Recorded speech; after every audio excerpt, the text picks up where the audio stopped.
Welcome to Unscripted, conversations exploring where we've come from and where we are going. We begin with a single word and we go wherever it takes us. There's no agenda, there's no script, just the passion to share the conversations that matter. Today I am following the word trail with Niamh Cronin. Niamh, welcome. Thank you so much, Polly. It's such an honor and a privilege to be here, and it's so exciting what you're creating. I'm just delighted to be a part of it. Oh, I'm so thrilled you're part of it. Do you want to tell us a little bit about who you are and what matters to you in life? Yeah, sure. And I know this is often the hardest question to answer, but for the purpose of everyone listening, my name is Niamh. I'm from Ireland. I've been working in the transformational industry, I guess you could say, for the last 6 years. And I primarily, my work is really to ignite remembrance in others and to really call them back to their true nature and to awaken aspects of themselves so they can start to connect to their true human potential.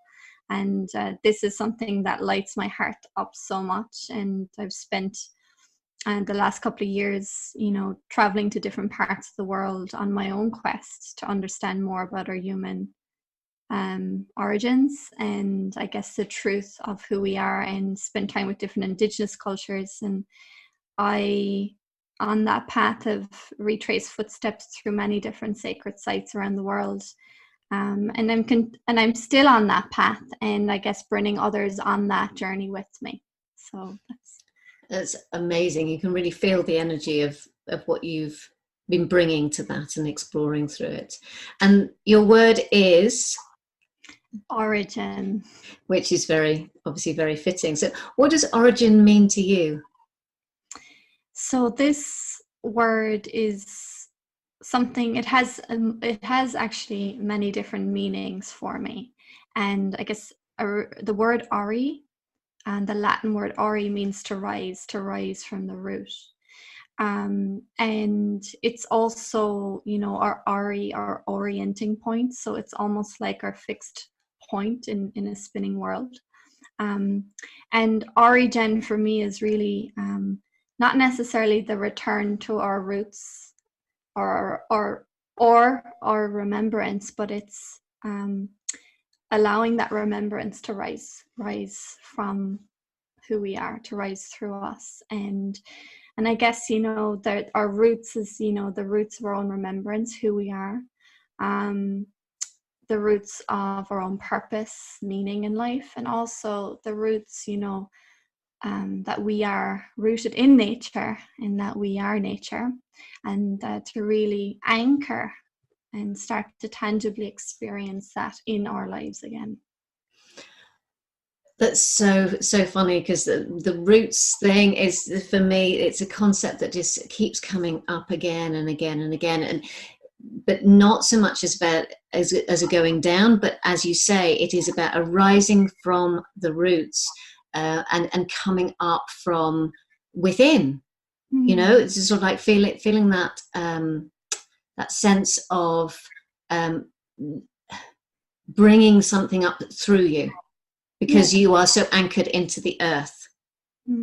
Yes, and it's so funny, because that's exactly what I've been thinking about and feeling a lot recently. So that concept of rising is powerful. It is powerful. And I think that a lot of people are experiencing so much turbulence. It can be perceived as turbulence. So much is shifting and changing. And I think that there is a lot rising in us as a collective. There's a lot of things rising to the surface. And whether that's our collective shadows, but also, there's some amazing and beautiful things happening in the world at the same time. So we're definitely seeing the rise of a lot of things coming to the surface, both within us and in the world, because we're now expanding our awareness and ability to be able to see more of what has been playing out. I think up until now, we have been perceiving life as a collective through a very limited spectrum or a narrow bandwidth. Yeah. And And I think things are rising to the surface now, whether that is good, perceived good or bad, so that we can see.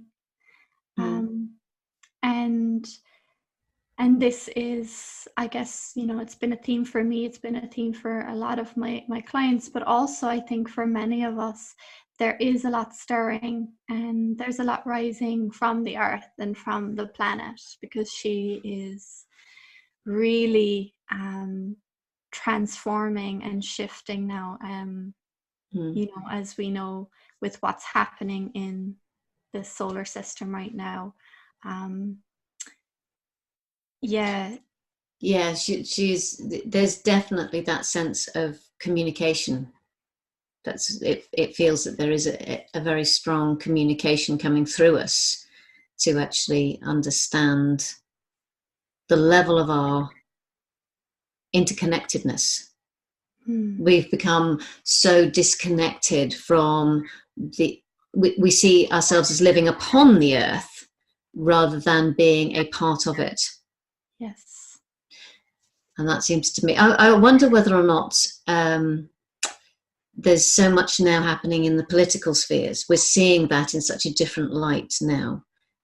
What you were saying about things coming into our awareness, that I think not that long ago, politics in particular, everything was underneath the surface. We weren't aware of it, and now it's coming into play in front of all of us.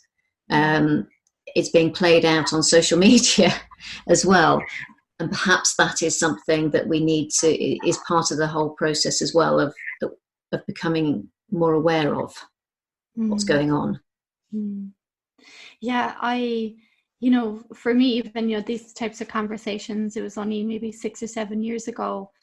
I was working in the corporate world, and I guess very much living day to day, living in the rat race, working 9 to 5. And I went through, I was 26 years of age, and I just went through I collapsed. I ended up in hospital for 2 weeks with heart issues. And I guess this was like my wake up call. There was, and during that period, it was like a light switch went on, and I started to feel and sense and experience life totally from a new perspective. And I guess you could say I could sense and I could feel things, and it was like as if I went through this massive expansion and awakening. So even, some of these conversations, or even being aware of this awakening process, or what's happening on the planet right now, seems so alien to me. And yet in that moment, I could feel and see through all the layers of illusion that in some ways are part of the human experience. But it was almost like I could see for the very first time. And I think, fast forward 6 years later, I think a lot of people are going through that right now. I think eyes are starting to open. I'm having conversations, like even with my parents, with people who, may not have seen or known or have been feeling it. It's starting to bubble underneath the surface. And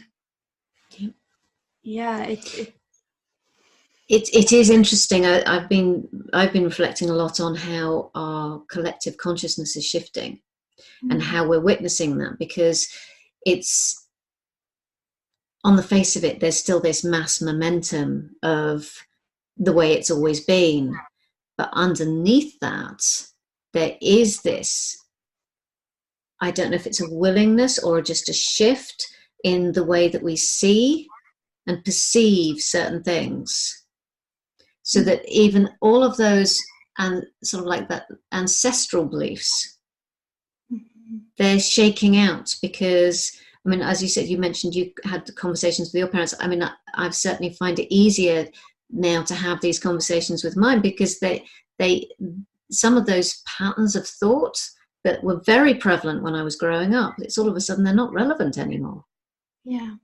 So it's fascinating experience. But as you say, so important to feel rooted when you are going through that, because it is the most, well, you were in hospital for 2 weeks. It's it can be very destructive form of awareness, coming into awareness, I mean. But yeah, it's it was actually recent. I just spent some time in Maui, in Hawaii, and for me that was such a coming home for me. I've always felt connected to the Hawaiian Islands, and for me, after I went through that spontaneous awakening many years ago, I started feeling and connecting to this really ancient remembrance that I didn't have a reference point for. I was trying to read books and study these different spiritual ideologies and teachings to see if I could find a reference point.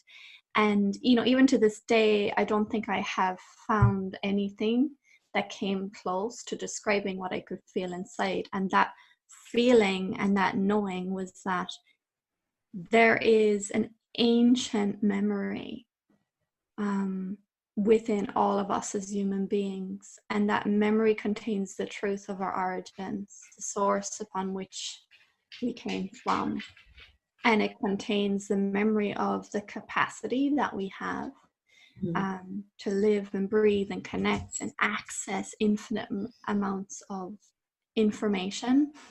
And my memory has always been of this place of deep connection with the purity of the earth and connection to the earth and the cosmos, and there is no separation. And so this remembrance took me back to ancient Mu, which is supposedly in mythology, one of the first civilizations to exist on this planet when life was seeded on this planet. Now, again, this is mythology, and we all have to really use our own awareness to dissect and extract meaning from these stories. But ancient Mu supposedly was the landmass that is now under the Pacific Ocean, that spreads all across the Pacific Ocean to parts of America, so on the west coast of America and down into South America. And supposedly the Hawaiian Islands are the tips of the mountains, or the last remnants of these ancient lands. It also spreads across to Byron Bay, which synchronistically I spent 3 or 4 years living there in Australia, and Easter Island. And you may know this, and many people listening may know this, but there's going to spend time on these lands, it was like this ancient remembrance of even a pre-Lemuria, pre-Mu memory. And we don't need to be attached to that story that was there this place, and did that land sink beneath the oceans, and was there a flood, and all of these things. But I think there is a resurrection of a memory of the blueprint of who we are as human beings that surpasses any ideology, any teaching, any attempt that human beings have made to describe who we are as human beings, our ability, how our body functions, even when it comes to spirituality and accessing our energy fields and all of these different teachings. For me, it feels still limited. And for me, there's this awareness that's bleeding through me right now that's so familiar, and it's so raw, and it's so innate. And there's a gap, this huge gap from what I'm seeing and what's in the world. And there's pieces and there's elements of resonance that I can extract, but there's this huge gap. And I'm talking to so many people, and lots of people are coming into my field, and they're feeling it too. And this is like, it feels like the organic, the rawness of the earth is rising through us, and it's just piercing through the veil of these deep programs. This is what you're saying. It's like the programs that have kept us attached to to perceiving reality in a limited way. It's just piercing through those cords and those veils. And I did meet with someone there. His name is Keone, and he derives from, I guess, a lineage of people that derive from ancient Mu, and their wisdom has been kept secret. And even in the time of Kapu, where this wisdom was banned and it was shunned, the women in his lineage kept this wisdom sacred, and they passed it down through the female line. And he is the first male in this lineage to now express this knowledge and wisdom. And they said that when that would happen, it would be the sign of the Hana, which is the awakening, the quickening, they call it. And this wisdom that he shares and speaks, he's the first person that I've met that has, for me, reflected or put words to this remembrance that I'm holding. And he talks about, so in his culture, they believe that the ferns are the only plants that have survived every cataclysm on the planet. So we've been going through these cycles for hundreds and thousands of years on this planet. And she's been moving through her expansion and contraction and growth. But these ferns are the only, supposedly in their culture, that have survived all these cataclysms, and they contain our true memory, is what they believe. And they believe that aloha, which is source, true source, integrated love, which is who we are, was fragmented into different human emotions so that we in the human body could assimilate aloha, assimilate love, and that these ferns actually contain the memory of our true emotional intelligence. And so this was so profound for me, because I've been working with people for many years now, and even created my own expression of my work called Attuneme, which is to integrate or synthesize our fragmented human intelligence and memory in the body, and to do that through attunement. So this was fascinating for me. I'm sharing this because, one, I just trust that as I'm sharing it, but also there is a resurrection of something so familiar, and it's asking us in some ways to be okay with surrendering or putting to one side our own dogmas, our own ideologies, how we've seen the world, seen ourselves. Just be willing to be open, like open our peripheral vision, like even more, like take off the lens. Like I'm wearing glasses right now, like taking them off for a moment and just like being like in our innocence again, be like a child, and to start to explore life, because nature is coming alive at a whole new level. And we get to be curious now. And one thing he did share is that so, which is so fascinating, because he talks about the black hole, which is as a concept that's really been coming through my artworks recently. And this idea is that when we do reconcile and heal these deep layers of trauma that we're holding, both personal trauma, ancestral, familial, collective, or even original trauma, when we fell into this slumber that we're in right now, when we when we start to reconcile those traumas, he talks about like entering this black hole. It's called the data collapse, where we're literally, the ties that bind us to a limited dimensional reality, or that bind us to time and space, linear time and space, or the illusion of linear time, start to collapse. And that's interesting because he shared that the other day on his Instagram, and I had actually been experiencing this myself, because as I do this deeper work and reconciling this deeper trauma, particularly as I go to these different parts of the world, and the work I'm doing, and sometimes I invite others to come with me, but the work that we do is really about reconciling our original trauma, because all trauma will stem from that, the trauma of separation from source, the moment we fell into scarcity because we forgot that we were everything that we were seeking. We forgot we were nature. We forgot we were abundance. We forgot that we were creation itself. Yeah, it's interesting, isn't it, that remembrance of what is a phenomenal level of power in our limited perception as we see it now. I mean, it's innate within all of us, but within our limited perception, that's huge power. And we have been programmed and conditioned to be very scared of that. So it's not just resolving the trauma, it's resolving the fear to go there. If that makes sense. Mm-hmm.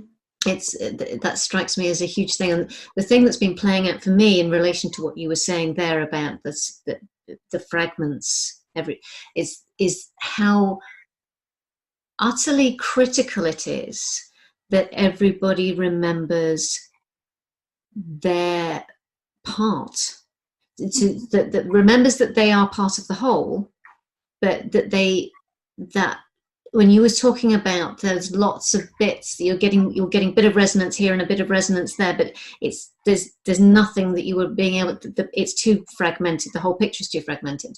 It's because it's a bit like a crochet at the moment. It's like there's bits there, but then there's holes in everything, and it's as we remember individually who we are and what piece of the puzzle we have, mm-hmm. as each of us comes in, the picture fills in more and more. Yes. And so important for each of us to remember that deep remembrance of who we are. And I do know what you mean about that the depth of that knowing, mm-hmm. that it transcends any thoughts, it transcends any emotions. It is just structural, basically. It is integral to your form. Mm-hmm. Beyond DNA as well. It's hard to put words to it. Yes. So yeah, we've got. So the awakening process is actually very difficult when there isn't that. There's you, as you say, you traveled the world a lot on your own, because sometimes there isn't anyone else to help you with it, which is kind of it's a brave time that we are in. We need a lot of courage, I think. A lot of courage, and I think we are on our own, but we're not on our own. Like this piece, I think, as you were speaking, and you were saying that as everyone gets that or comes into their own remembrance and seeks their own clarity, the picture will start to fit together. And I think it's like, as you were saying that, I just saw the image of, when your eyes are closed, and I'm short-sighted, so when I open my eyes, or before, when you open your eyes slowly and it's blurry, and then everything starts to come into focus more and more. And it's almost like the out picture right now is blurry, but the in picture, like when we close our eyes and we really allow ourselves to be present and go inward and be in our hearts, it can become so clear, and then we open our eyes or we go back out into the outside world and everything's fuzzy and confusing and chaotic, and we're not seeing what we're feeling inside, and we feel like there's this huge gap, there's this huge dissonance, and then we fall into mistrust, we fall into doubt. And those seeds of doubt right now, we need to become really present and really aware when they're creeping in, because that doubt is keeping is the separation from allowing the in picture to become the out picture. The more, and I'm just seeing this from myself, I could feel like in Maui, I haven't even shared my experience yet because it was so deep and so profound. But in short, I was receiving so much clarity. I could see, when I say see, it was like internally I could see at a whole new level. And equally at the same time, I experienced levels of doubt that I don't think I've ever experienced before. And I was consciously able to sit with the energy of doubt. And it was almost like I had to become one with that energy and its creation and its manifestation. And then over the course of 6 weeks, sit with where this doubt is, where I'm holding doubt with internally, where I'm holding it in my body, in my memory, in my beliefs, in my behaviors, in my interactions with others. And then tracing that energy and seeing how that energy is manifest in our outer world, and really and truly experiencing why it exists and what its purpose is on all levels. And I think as we're on this path of awakening, we need to trust more than ever. And as we expand our internal vision, we'll begin to see, I guess, this distortion, the subtle distortion, but it won't be from a place of that's bad or there won't be a charge against it. It's about seeing it play out consciously.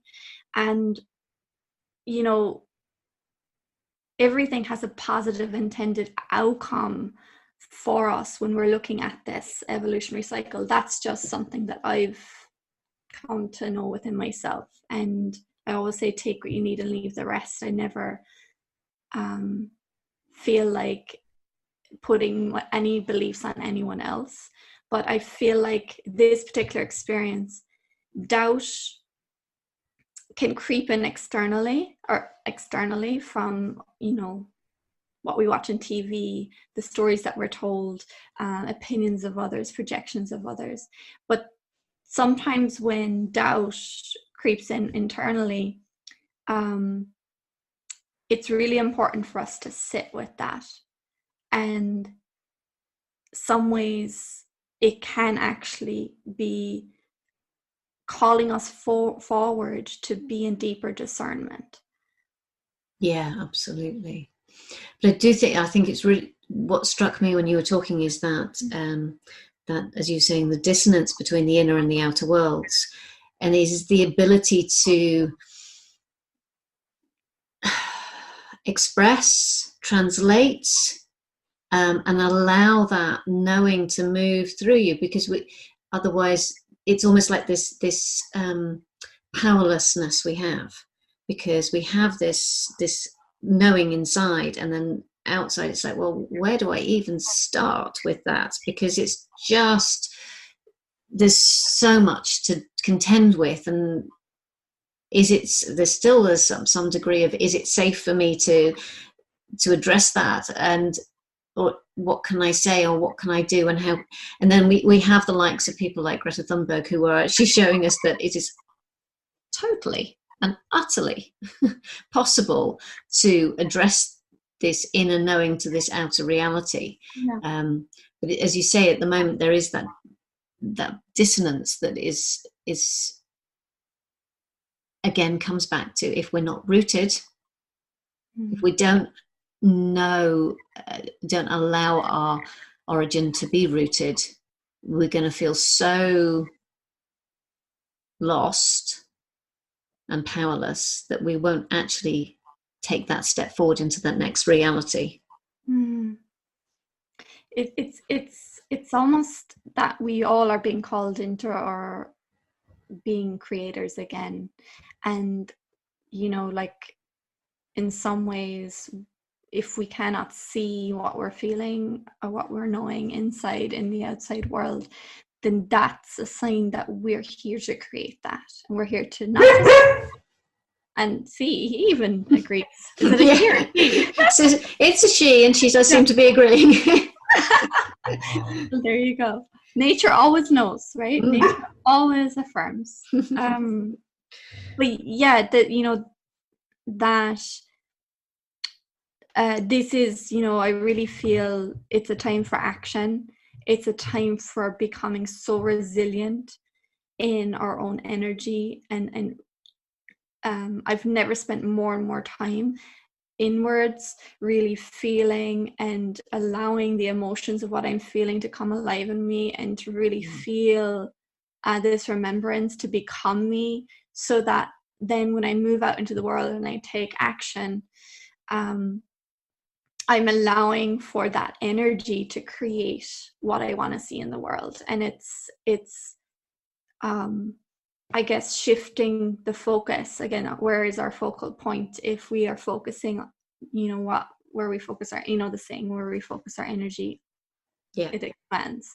And I get it. For many years, I focused my energy on what wasn't working and what was wrong, and about all horrible things that are happening in the planet, and all the shadow that's coming to light. If we focus on that, and not on the antidote is what's coming alive in us.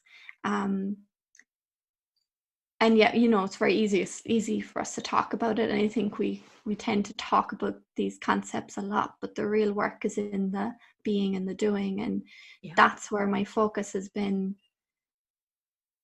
this past 12 months, is pulling myself back from all the distractions and going deep into where I'm facilitating the shadow. Yes. Absolutely. We have such a responsibility now to actually embody, as you say, that energy, to hold that energy, to bring it forward, but to actually find a way to embody it and share it, broadcast it, just allow it to come from within into that, because that is out into the world is how people will experience it, and be able to deal with their own shadow, deal with their own stories and programming and all the rest of it, in order to be able to step forward and say, okay, I will listen to that knowing. I will listen to that voice that's been inside, that sensation. And it is more sensation, isn't it? It's much more about the body is the receptor. The body is communicating with us. And when it comes to creating anything, it is our means of creation. It is, whether we are speaking or moving, writing, whatever, it is our tool of creation. That's why we've got it. And as you say, it's a very busy time of creation. So where do you think we are going? What do you think? I'm not asking you to sort of like to forecast exactly, but what do you think we can expect to see? It's a really good question. It's a really big one too. And, I'll just attempt to share, I guess, what I'm feeling in this present moment, and that may shift and change. For me, I feel like many are feeling this already, and some are coming into that awareness, is there's a standing still, and that we're beginning to experience time as non-linear, and that how we've been doing things and how we've been taking action eventually is going to slowly come to a standstill, and people are going to get really frustrated because things that how they used to create money, or how they used to do business, or how we used to control our environment no longer works, because our realities are shifting timelines are integrating. And when I mean timelines, is that, you know, this idea that we're in this human body, and this body really is the access point to be able to access, feel, and sense many different layers of reality in this vessel, so in this body. And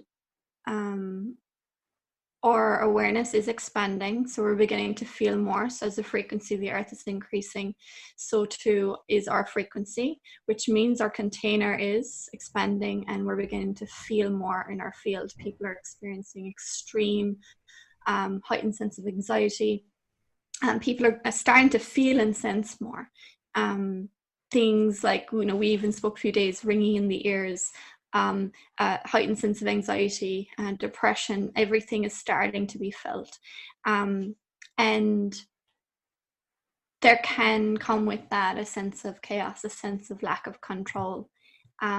This is I'm just going to say the word, the epoch.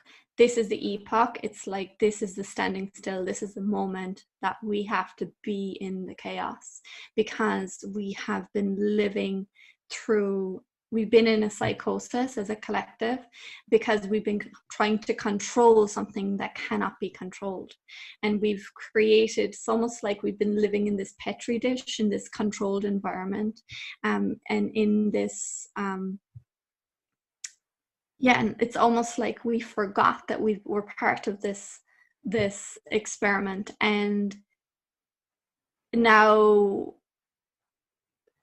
what has attempted to control our psyche, our environment, and the collective no longer can limit what's within that petri dish, because that petri, and this, I don't know where this analogy is coming from, but that organism is evolving, and it's becoming more and more sophisticated. It's becoming more and more aware of itself, and it has outgrown the parameters of what has been controlling it. And this this is internally as well, and we have to face off with that, and we have to be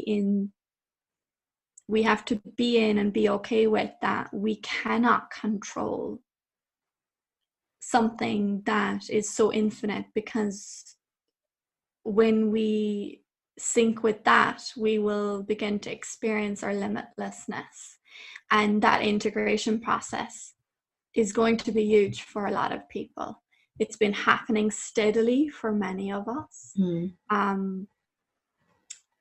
And some people are awakening, and they're awakening in harmony with their nervous system, because they have, their souls have chosen that. And then other people, it will come as a surprise. And there may be some turbulent times to come, because the structures that have manifested as control will be going through their own process of destruction. And destruction is not necessarily a bad thing, but, you know, in nature, there's a natural destruction and creative process to everything. Exactly. And the structures that we have, we can't build the new by rearranging the pieces of the old. It ain't going to work. So there has got to be a process, if you say, of destruction in order to reconstruct, recreate, in line with where we need to go. So I would agree with you that I think there's going to be some fairly turbulent times, both for individuals and potentially collectively, as we rediscover our balance. But what about you? What comes next for you? For me, I feel that I'm really entering into, I guess, some really deep clarity and awareness around my own work and how I want to, and not necessarily even work. It's, for me, it's stepping into how I wish to express myself, both personally in my relationships, but also with others, and with the world. And And that has come as a huge surprise, because it has really had me look at my work and how I'm expressing my journey and sharing my story of remembrance, and how I wish to do that with the world. And I guess, again, you know, we're so used to, we can find our purpose and find our meaning, and then we try to express that through old or limited structures, or ways in which other people have done that in this way, therefore it must work, and therefore that's probably the only way I can share and express myself.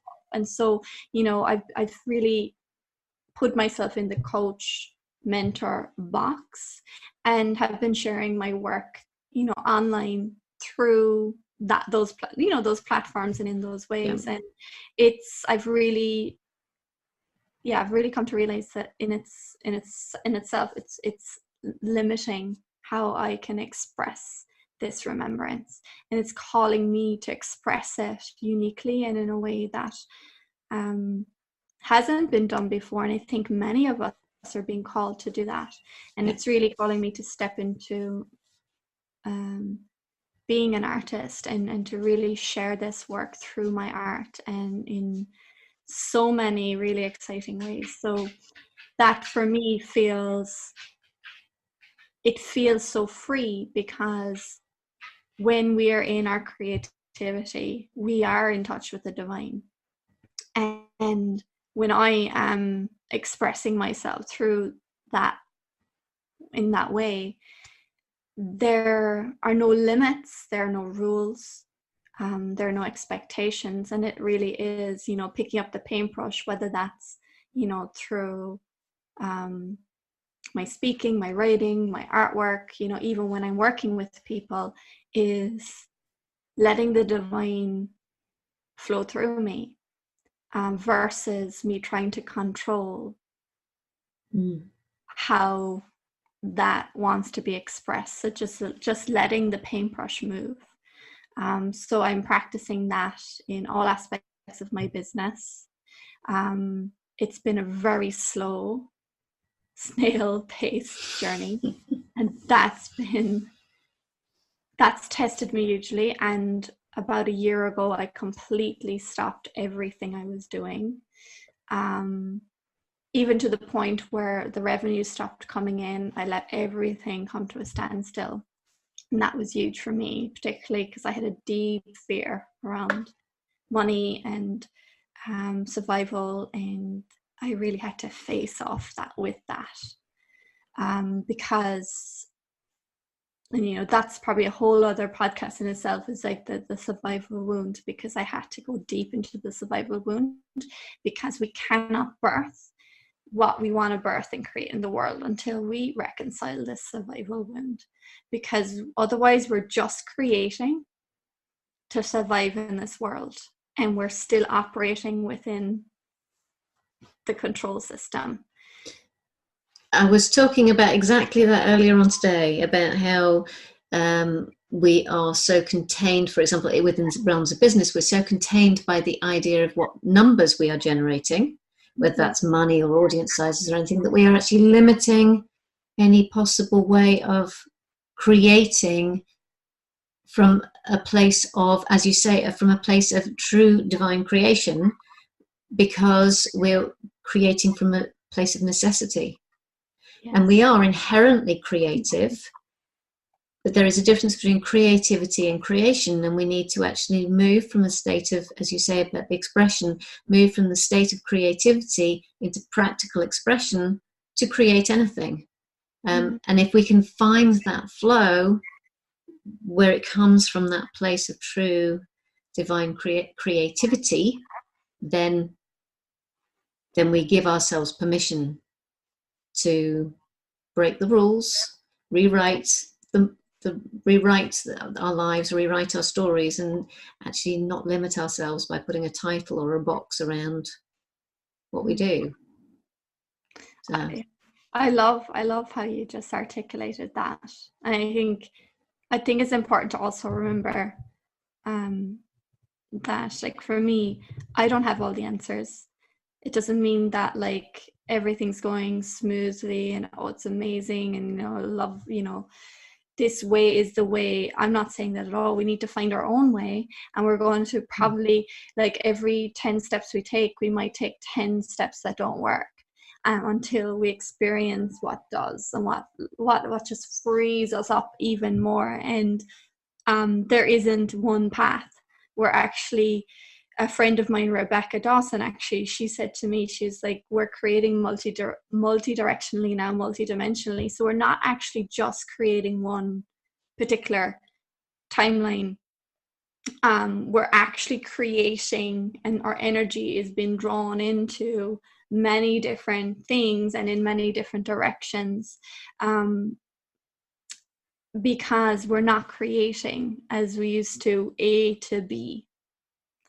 Right? So there is no map for this, and this is the thing. This is like, it's like the curiosity of being in our childlike nature is like, we're literally stepping forward like with a blindfold, and we're trying to figure out what is going to make me feel more expansive and more free, and how can I feel more of what I feel in here and experience it out here. So it is it's very new and it's very different, and I'm still in that, and I, you know, maybe we will always be in that moving forward. But for me, once you, I think, you know, the Jim Carrey, you know, my soul is not contained within, what's it,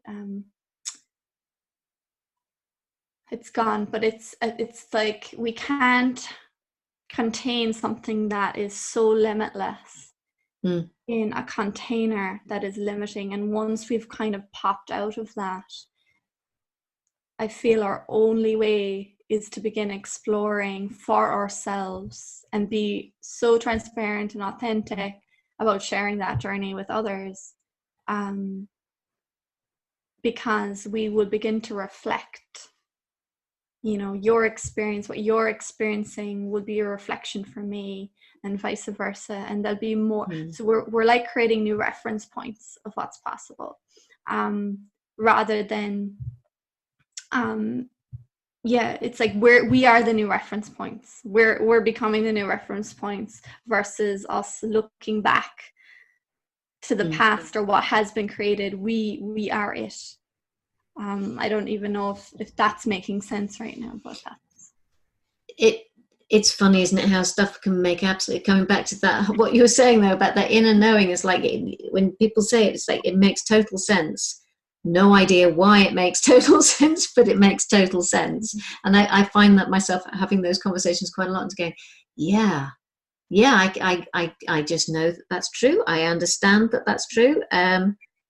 But then I really mustn't overthink it, because if I start to think it, then that's when I will just deconstruct it, because it just is, which is a huge thing when we have been in this very intellectual and mental world for such a long period of time. To learn to just know and to accept something is huge. It's a huge part of coming back to where we started from, which is your true nature. We've really overcomplicated ourselves. There was just one thing I wanted to touch on, because it's just been a huge part of my journey on this subject, you know, about moving out and creating anew in this way, is that there can be a shadow to that too, that I feel I've just come out of. And again, just being able to see where I've been facilitating that shadow in myself, is that for me, I've discovered that we, despite what we're feeling inside is different and unique, we still have to meet it with action. And that's going to create the momentum. And I think it can be so confusing when you begin to come into this knowing, and there can be a resistance to what is already in place. But we my experience is becoming one with the structures in place, and to be able to use that as a platform to build upon, versus tearing it all down, shutting it all out. We do need to build on where we are right now, and that has just been something that has been huge in my own journey. And just even being in a lot of spiritual communities, I actually found myself having to just retreat and pull back, because every community is drawn together and supports a particular set of belief systems, and we're drawn to particular groups because we have similar beliefs. But when those beliefs become limiting, they can also limit our perception. And I was finding that, and again, this is just my personal journey, that there's so many want to do good in the world, and we can sit around and talk about these concepts, but that the shadow sometimes can be that we're still in resistance to working with the banks, working with money. Yes, I know they are not at the frequency, or they are not operating with the same values or intentions as we are right now, but how can we bring love to that? How can we even circulate our money that we're creating with what we're doing, that is infused with so much love and so much purity and so much, into the banks, in through the channels? And I have a friend in Australia, and she used to send the love virus through these systems, like almost because we need what we have now, and we also need to be taking action. And I think it's important that we have that balance, and know that once we are clear, and once our vision is, our arrows are pointed inwards, and we're creating from that space, that we will never be part of the problem. We will be the antidote. That's what we need to all aspire to. That's a powerful and a very powerful thought to sit with, to be the antidote. Thank you so much, Niamh. It's been an absolute joy to talk to you. Thank you. Thank you. And we will make sure that everybody has a link if they'd like to come and find out a little bit more about what you're doing and where you're going next and what you're going to be offering. Make sure everybody has a link to be able to come and find you. And I wish you all the best for your next leg of the journey. Thank you. Thank you so much for having me. Thank you so much for listening and following the word trails with us. I hope you have found it inspiring and intriguing. The details for all of my guests are in the show notes beneath to help you continue to follow the trail. Happy exploring.